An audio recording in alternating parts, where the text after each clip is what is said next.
What's up, my people? What's up, my people? You are now in tune with another episode of Mental Telepathy's Arena, and I am your host and lyrical genius, Black Titanium.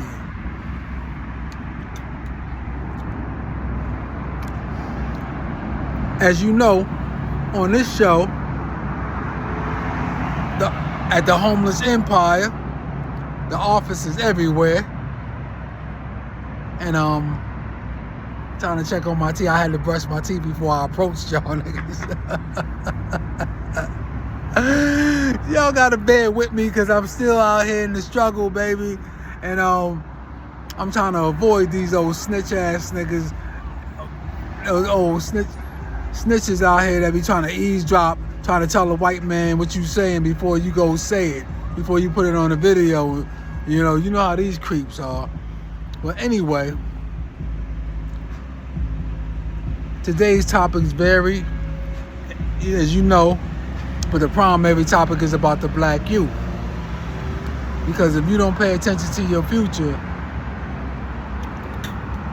you have no future. That's what a lot of black people don't understand that. They think their future is in their job. Niggas be 40, 50 years old working at McDonald's, and the white man done gassed them up saying, yeah, we have room, you can become at the highest point. What's the highest point at McDonald's? Real talk. You tell me, what's the highest point? Supervisor? Manager? And you work 100 hours and they don't give you no overtime or none of that. Boy, they just play niggas at the plantation, man. And the crazy part about it is that that's what they train these black women to do. They train them to love the plantation. They teach them to love the plantation and be lazy for everything else.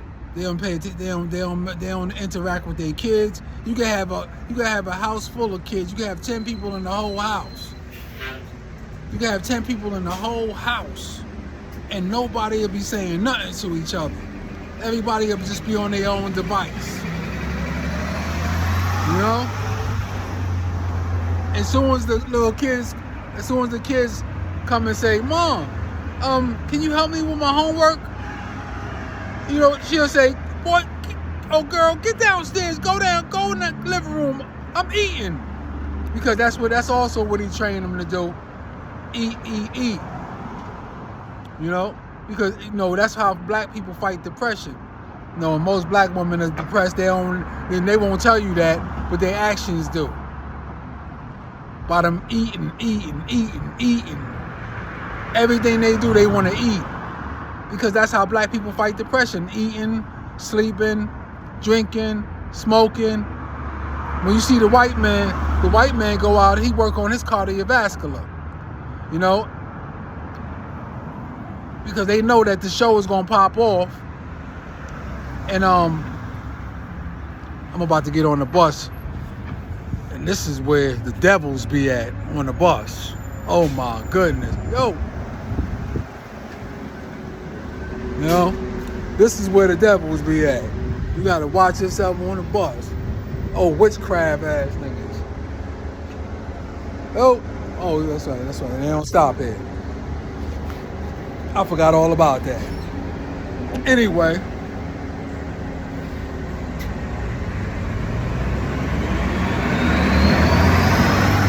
Like I was back to the essence of the conversation. Yeah, that's how black people fight depression.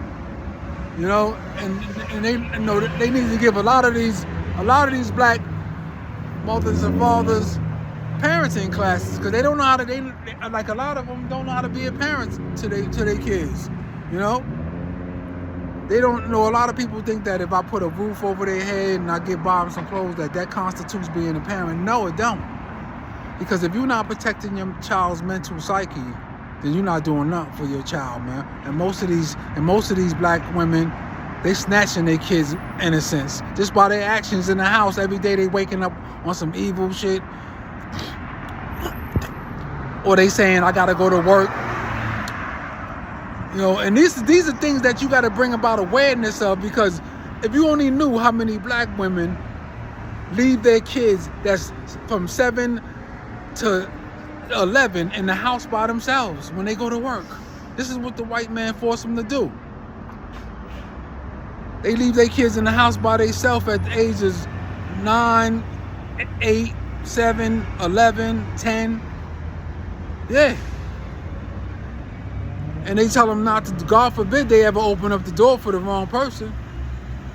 But a lot of niggas don't even care about that no more, because a lot of these niggas, they hypersexual deviants, and all they care about is getting in the girls' panties. They could go to the house and the house could be, and the kids be starving.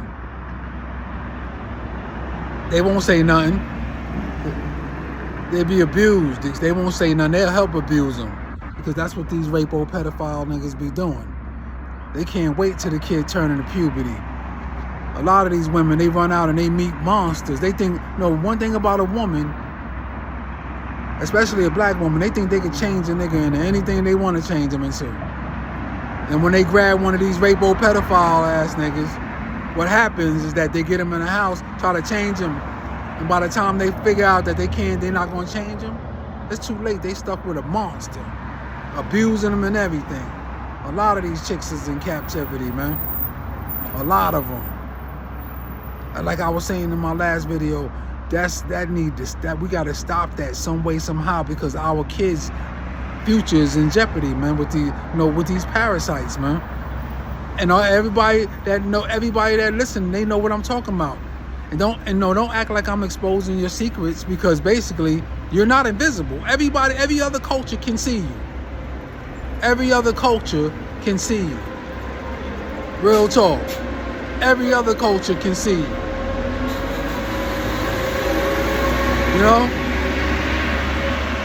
That's what never ceases to amaze me about black people. They come out and they tell you, why you making a video about all of that, man? Why you putting our business out there? Nigga, you're not invisible. Every other culture can see you, man. We are the butt end of every culture's jokes. We are the butt end of every culture's jokes. And I can only imagine what the white man is saying about us when they at the sports bar drinking and they in the masses of their people, because that's what they talk about.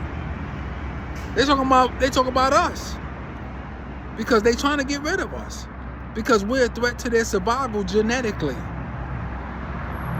A lot of people don't know that, but they are very aware of that. The game of global white supremacy is very aware of our superpowers. And this is why they gotta, stay stripping you of your identity. This is why they gotta keep their foot on your neck.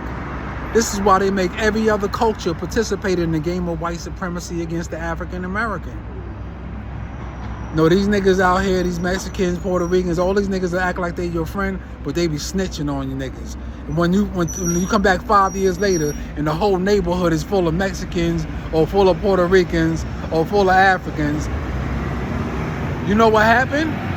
And you saying, damn, how did it get changed around like that? It's called gentrification, man. They help the white man, they step on your toes and get you and get the black man and the black family out of there through rent control. Yeah. This is how the whole neighborhood turns into Mexicans or Puerto Ricans or Africans. Because them niggas help the white man participate in helping the white man practice the game of global white supremacy against the African American. Because they have to, because first of all, they all jealous that we are the chosen people of God. When you go to any of their countries, they practically worship the white man, black man. They just recently started disrespecting black people in China and places like that, because they worship a black man. They worship Buddha. Real talk. And a lot of these other countries, when you go to Mexico, they know who we are. They just don't respect the African American man, because our people are weak-minded. They don't see no unity. And when you weak-minded, which our people are. They are very weak-minded. They are very weak-minded, and they cowards when it comes to standing up to the white man. And they're cowards. The white man has turned the black men into cowards when it come to him. Real talk. And a lot of these niggas will stick out their chest. Gang members will come by. I'm not a coward, nigga. What's up? What you wanna? I know it's easy for 1,000 niggas to go against one nigga. That's easy. But when the playing field evens out, you niggas are cowards. Real talk. A bunch of you niggas are in protective custody. Gangs are the worst thing that ever happened to black people, and the best thing that ever happened to a bitch ass nigga. Real talk. Real talk. So this is what we got to be aware of. We got to pay attention to our youth, because so many different wars have been declared on our people, from mental warfare to physical warfare to spiritual warfare. And spiritual warfare is one of the biggest ones. And spiritual warfare is one of the biggest wars that has been declared on us, because the hardest war that a person can fight is a war where you cannot see your enemies. Is a war where you cannot see your enemies. And this is why the white man comes, he got all these black coon ass niggas getting dogs, because the devil hides inside of a dog when he has no bodies to inhabit. This is why the white man loved the dog so much. It goes all the way back when God drove them into the deepest recesses of the Caucasus Mountains. They had to use dogs and wolves to take the skin off their back, to use they as coats. And this is why when you see them get wet, they smell like German shepherds. Real true story. Them, Arabs, a bunch of them. When they get wet, they smell just like German shepherds. It's in their DNA.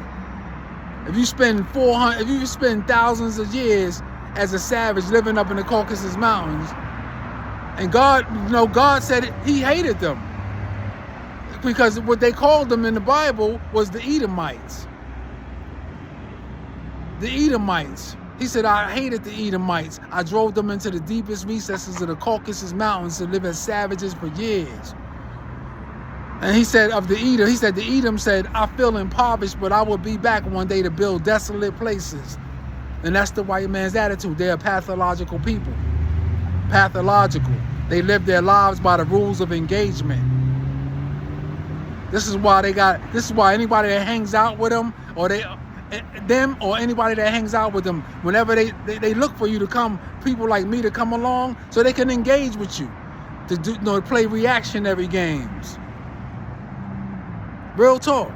So they come to play reactionary games. And plus now, witchcraft and voodoo and black magic is by popular demand, so they all practicing it now. They into the devil deep, because that's who the white man always worshipped.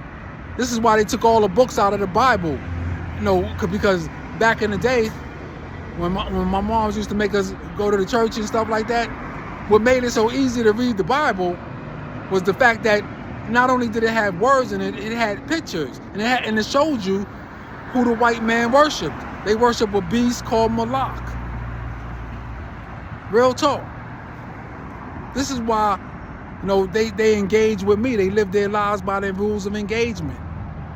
They pathological people. And when you find out their identity, they hunt you down from all the way to your grave. They try to make sure that every time they surround you with Illuminati puppet shows, all these gopher niggas, the coon ass niggas, they perform for them and everything. But you gotta pay attention to the youth. And remember one thing, man. Never fear the one who can lead you to the hellfire, but fear the one who can put you in it and leave you there. Don't fear these niggas out here, man, because that what you fear, the devil will drag you to the hellfire on that fear alone. And you got to stop fearing these niggas in your hood, man, because one day we got to make a conscious decision to come against that, man. The devil's the devil, whether they black or white. Peace. I am your lyrical genius, Black Titanium, and this is another episode of Mental Telepathy Arena. I'm out.